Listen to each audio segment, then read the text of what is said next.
Got a 2006 Acura MDX. Just did the rear pads and rotors and figured might as well do the front as well. So let's get it going.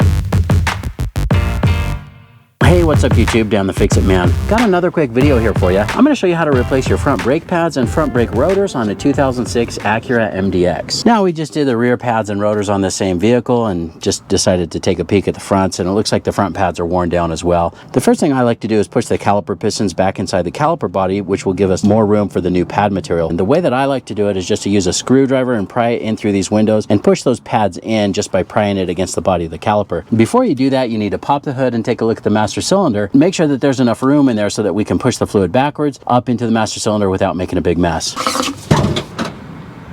All right, so here's our master cylinder right here, and you can see the fluid level is low enough so that it looks like we've got enough room to push the caliper piston back in without making a mess or overflowing that. A lot of people ask me if you need to remove this cap before pushing that caliper piston back in, and you really don't. Any air that's in there or pressure in there will easily be able to escape, and it really doesn't change the difference on the resistance. At least I haven't been able to notice that. I also usually leave the cap on because brake fluid is hygroscopic, meaning that it absorbs moisture, and that will cause it to degrade and go bad and eventually need to be changed. It is important to change your brake fluid from time to time, but in our case, we're not going to do that right now. You can just see that our fluid is low enough so that we can cycle it backwards and we should be good to go. All right, so now that we know we have enough room, we'll just use a screwdriver and put it in through here and pull that towards us.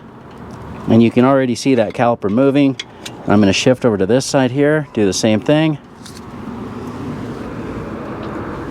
Now, by the way, it helps to have the wheel turned out. Now you can see there's a lot more room in there for the thicker new pad material. And if you can also peek inside there, sometimes I'll even shift the inside pad over just a little bit so that I can get my screwdriver in between the inside pad and the rotor. The reason for shifting it over is that allows me to make sure that that caliper piston is pushed all the way back in. You can also use the tool to push the caliper pistons back in, or you can also use a large C-clamp. All right, now we can loosen and remove these two caliper slide pin bolts, and those are a 14 millimeter.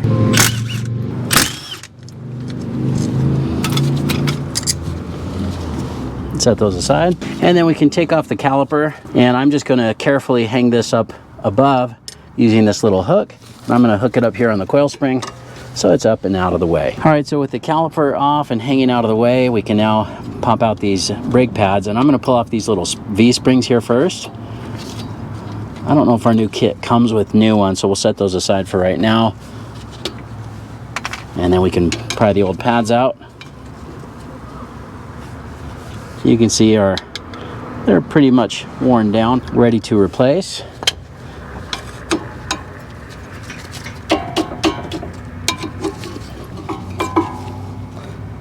Now we can loosen and remove these two caliper bracket bolts, and these are on there really good. So you'll either need an impact or a really big breaker bar. These are a 19 millimeter.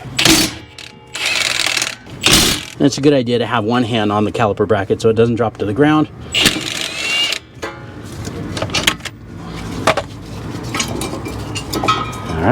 All right, now for everyone's favorite part, these rotor screws right here. A lot of times these will get stuck, and a lot of times you have to drill them out, and it looks like we don't have one on this side here. We only have one here, so I think this has been replaced in the past, so this one might not be so bad, but it really is a good investment to have an impact screwdriver like this. This one's made by Vessel.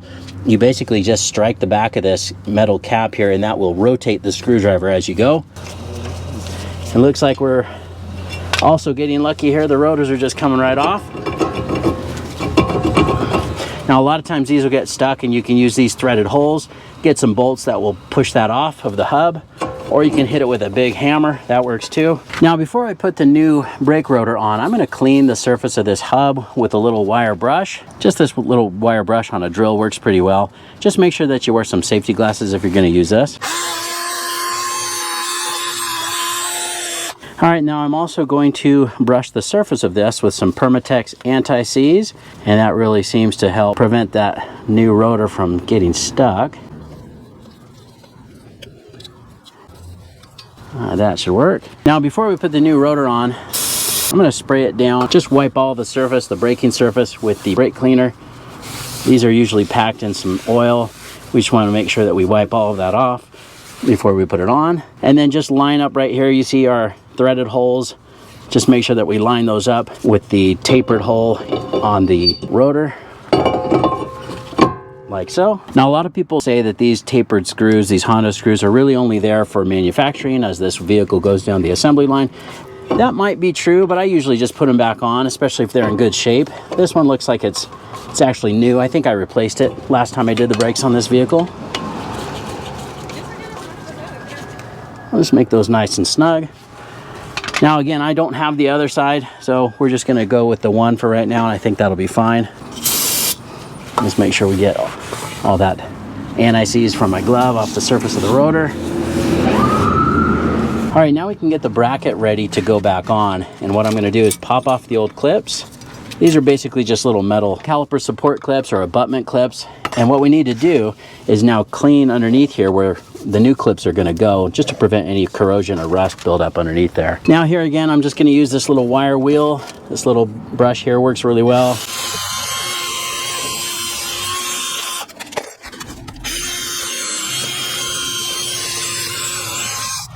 Okay, that looks good. I'm also gonna pull out the slide pins and clean and re-grease them. Just take them out one at a time and get some brake clean on a paper towel and just wipe those off. Now, sometimes I'll pop them back in once or twice just to try to get some more of the old grease out of there. And this is the grease I'm gonna use. This is the VersaChem synthetic brake grease or synthetic caliper grease. It's this pretty blue color. Just get a nice coat of that caliper grease on there and pop these slide pins back in, and then just kind of squeeze the rubber boot. That'll pop out any of the air. And let's pull this other one out and do the same thing. Now this one here has a little rubber bushing on the end. That's the reason I usually do these one at a time so I don't mix them up. That's pretty easy just to wipe that off and put it back in. Now, if these are stuck or really bad, I'll clean out the little orifices in the caliper bracket where these go. But these ones really don't look too bad. So I'm really just wiping off the old and putting on some new grease. Pop those back in. Now, when you push it in, just squeeze that rubber boot. You can kind of hear the air burping, basically pushing the air out of there. If you get trapped air in there, these will push out and that will cause your brake pads to drag. Now, I'm also going to brush just a little bit of the same caliper grease underneath where these abutment clips go. That's really more of a protectant, not so much a lubricant, but it will protect and prevent rust and corrosion underneath those abutment clips. All right, and then on our new clips here, we just line these up and press them in. Now, if I have a little bit of extra grease, I'll just kind of wipe it into those clips as well. Sometimes I have a little bit of excess grease on my glove, and I'll use that to just do a quick little light coat of grease on the inside or the channel where these pads are going to slide. That looks good. That's ready to go back on. Now, before I put the caliper bracket back on, I'm going to put a little bit of this blue thread lock on the caliper bracket bolts. Whoops, that's way too much. Perfect. Roll that around to spread that thread lock around. That looks good. And then we're just going to position the caliper bracket right up here and get those started. All right, I'm just gonna snug these down for right now. These are a 19 millimeter. All right, now the torque spec on these is pretty high. This is 101 foot-pounds. Now my torque wrench, the gear wrench 85062 that I'm using, really only goes to 100, but I just turned it one pass and I think that's gonna work just fine. All right, now I want to point out on the pads that I took off, the noisemaker or the brake squealer here was on the inside at the top, and the outside pad did not have one. On the replacement pads that we got from our local O'Reilly, the Import Direct brand, they have the squealer or noisemaker on all four pads. So I'm going to put them on the top on this side, and we'll do the same on the other side. But all we need to do is just kind of position those here and press them into those clips. Oh, that doesn't fit on this side. These will not fit on the outside with this little noisemaker on the top. The caliper bracket is in the way. What I'm going to have to do is put this noisemaker at the bottom on the outside, like so. We have to have it on every single one, and it only fits at the bottom on the outside pad. I'm going to put it on the top on the inside just like it was on the pads that we took off.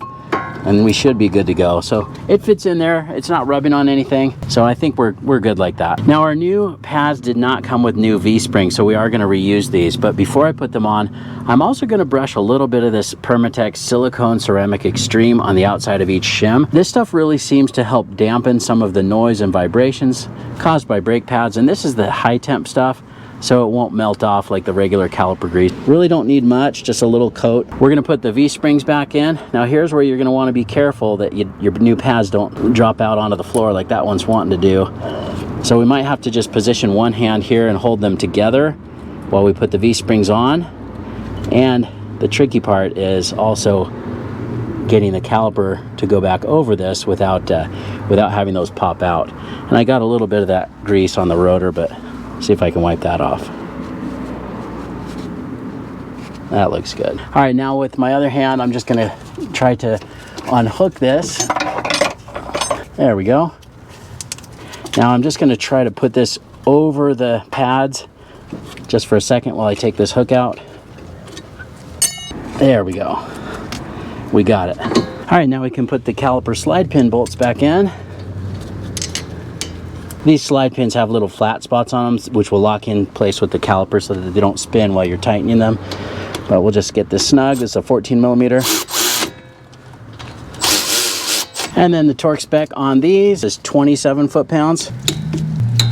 And you're done. Now before you head out, you need to step on the brake pedal several times, which will push the pads out up against the rotor where they need to be. When you do this, only step down about halfway. If you push all the way to the floor, that can damage the seals in your master cylinder. So just push it down about halfway several times until it feels firm, and just double check your master cylinder, make sure that your brake fluid is all topped off where it needs to be. I hope you liked the video. Please give it a thumbs up and subscribe if you don't mind. That does help me out. I'll get a link in the description to some of these parts and tools used in the video as well. Thanks so much for watching, and good luck.